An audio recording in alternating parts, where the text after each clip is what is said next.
ការជ្រើសរើសមិត្តភ័ក្តិនិងអនាគតរបស់អ្នកគេនិយាយថា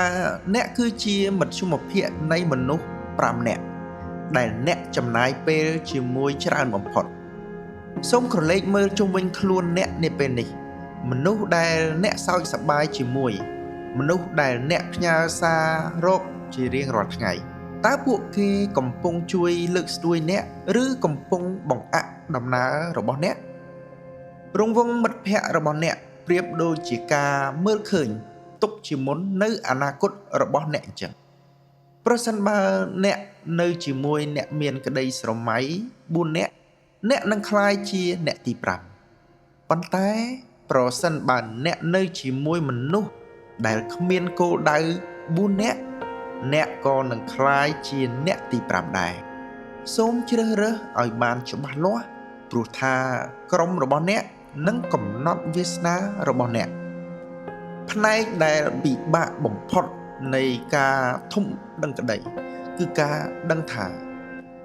មិនមែនគ្រប់គ្នាដែលបានចាប់ផ្ដើមជាមួយយើងសុទ្ធតែត្រូវដើរដល់ទីដៅជាមួយយើងនោះទេជួនកាលមិត្តភ័ក្តិដែលយើងរាប់អានតាំងពីក្មេង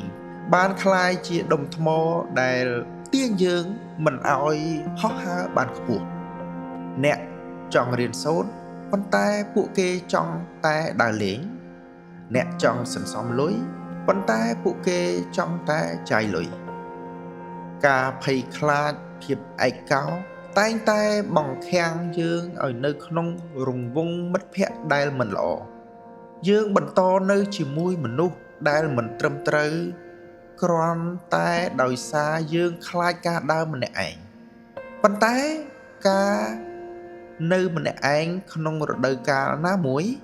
វាប្រសើរជាងការជាប់គាំងពេញមួយជីវិតនេះគឺជាចំណុចរបត់របស់អ្នកគុណភាពសំខាន់ជាងបរិមាណអ្នកមិនត្រូវការមិត្តភ័ក្តិរាប់រយនាក់នោះទេ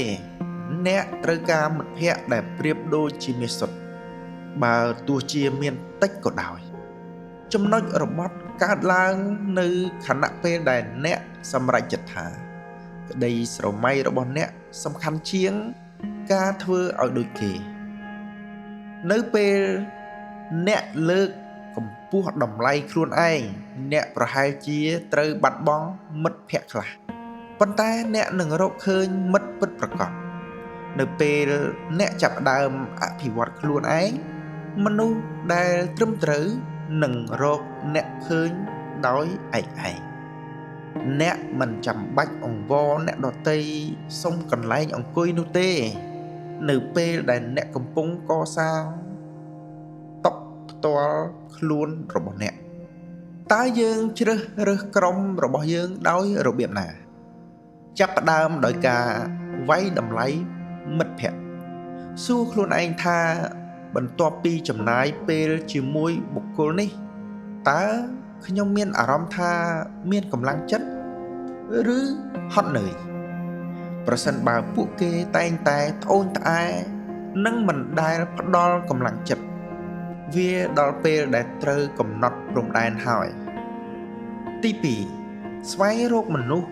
ដែលជួយលើកស្ទួយគឺជាមនុស្សដែលនិយាយអំពីគំនិតគោលដៅនិងការរីកចម្រើន